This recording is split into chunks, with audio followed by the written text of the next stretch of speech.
cranberry bread today. It's one of my favorite types of bread.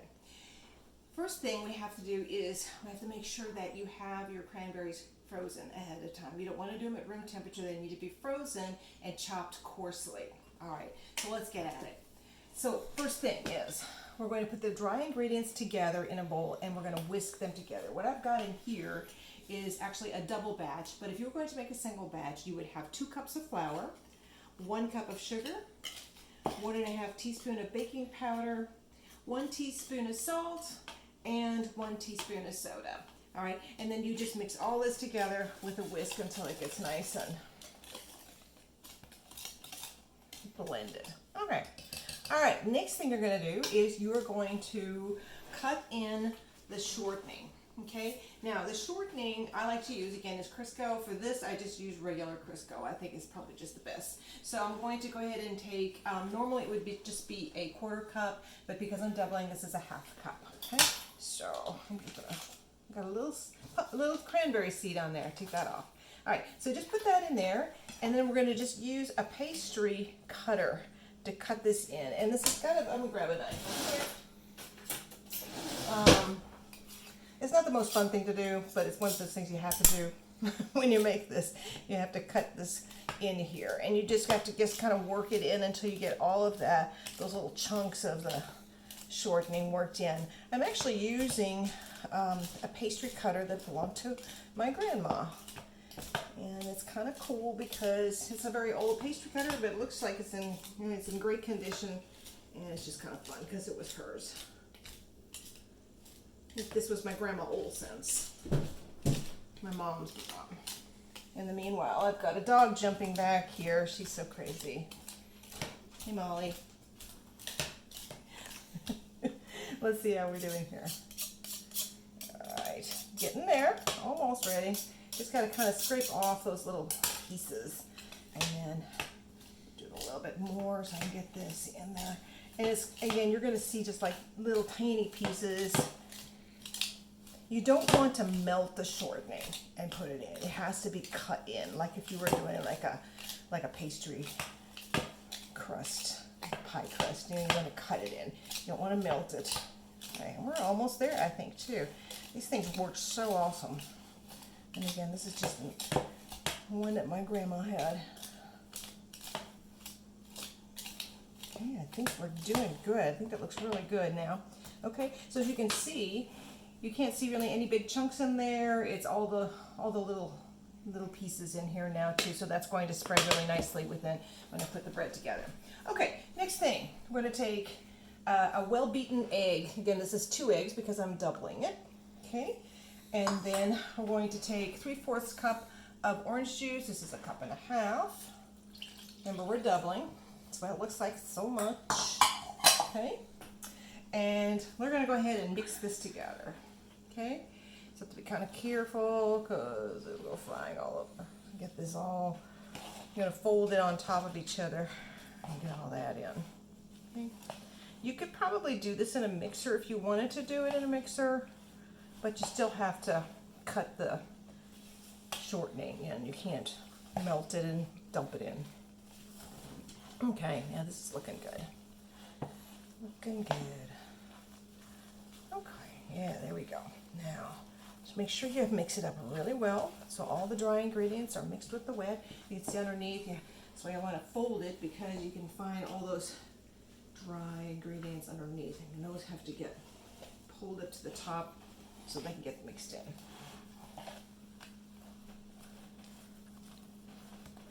Almost there.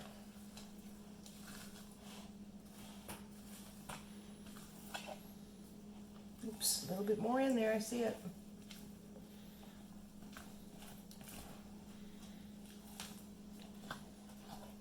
Okay, I think I got it now. All right, good. Okay, so we've got the egg, and we've got the Crisco, and we've got all the dry ingredients are in here together. Now I'm going to add, oh, and the orange juice, that's already in here too. Now I've got a couple more things I'm going to add in, and this is 2 teaspoons of orange peel, grated orange peel. Okay, now I happen to have oranges, so I was able to use fresh, but I think it would be okay if you wanted to use the dried kind that you can buy. All right, then we're going to fold in a cup of coarsely chopped cranberries. This is 2 cups again because I am doubling this, but I like to make them pretty big. I usually just kind of cut them in half. I don't chop them up too much. I do this by hand. You could probably do it with a food processor, but I like the chunks to be big, so I do it by hand. I'll go ahead and put those in there. And then you're going to put in half a cup of nuts. This is a full cup, obviously, because we're doubling. All right, now we gotta go back to folding. I like to use bigger pieces of cranberry just because when you bite into the bread and you get a good piece of cranberry in there, it's just so much better.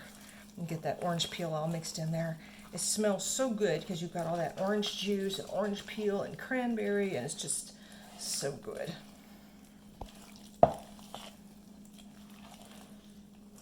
Get this mixed as well as I can. Again, if you wanted to use a mixer with this, you probably could. I would just use probably, like if you have KitchenAid, I love my KitchenAid. If you do that, you could use maybe the batter paddle instead. That might work a little bit better than one of the mixers, but I think this is good. Okay. All right, so that is it. That's all the ingredients together. So I'm gonna move all this over. And then we're going to get it in the pans. Let me wipe my fingers off real quick. And we're back again. Okay. All right, now I've already had my oven going. It's been preheating to 350. All right, so I've got 2 pans I'm going to use. These are 2 large pans. I've already sprayed them with cooking spray, and so they are ready to go. So I'm going to try to put this in each pan as evenly as I can. So let's just start with a big plop of that. Okay, that's about right. And then let's get this one. That smells so good. I love this bread. This is my mom's recipe. Again, she has a lot of good recipes for stuff. Okay, maybe just a little bit here. Okay. I'm just going to wipe this off, and I'm going to use this to help get some of this stuff off here. I got a little bit of good stuff left in this bowl. I'm going to get it because it's got cranberries in it. I will put on this one here. Oh, and a little blob right there too. I don't think I'll put that in now. I'm just going to stick that over here. Okay. All right. Let me get this spread out as good as I can, and it should be about half a pan full when you get it all set and ready to go. And you can see all the cranberries, how chunky it is in there. It's going to be really good. Okay.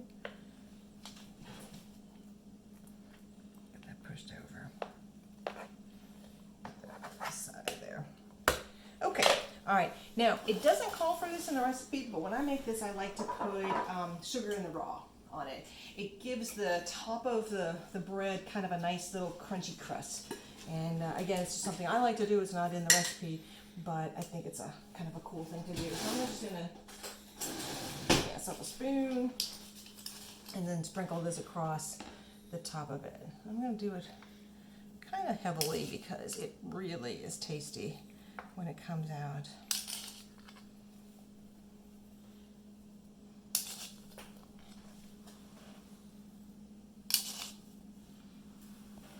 It probably wouldn't work as well if you just use regular sugar. I suppose you could use regular sugar. I think sugar in the raw is good because the crystals are really big. And again, it just gives it a really nice crust on the top. A little bit more sweetness.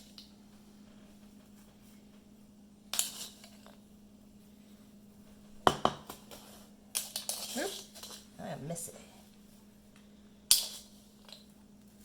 Again, like I said, I like to put a generous amount on because it's going to taste good. All right, so it's ready for the oven. Now, when I put this in, it's going to have to go for 60 minutes. So we're going to let it go for 60 minutes, and then we'll be back. Looking and smelling so good. Yum. Let's just set these down here. Before I shut the oven off, I am going to test those. Make sure. And do a little toothpick test and see if the toothpick comes out pretty clean. Just let me find a spot in here. Looks good. And right about in the middle there. Looks very good. Looks clean. Looks perfect. Awesome. I always like to make sure that the bread gets done in the middle. Okay, now the tricky part is going to be trying to get these things out and onto here. So I'm going to let it cool just a second here.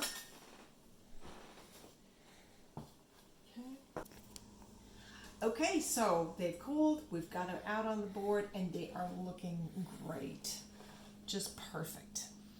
So let's cut one open and see how they look inside. Okay.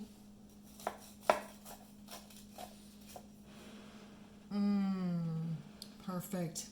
Look at all the cranberry. These are still warm. You can see the steam coming. Still warm. Very crispy on the top from the raw sugar. And just perfect. And it's just a tasty holiday bread.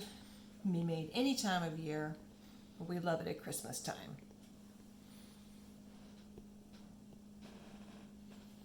So I hope you enjoyed this video and we will see you the next time.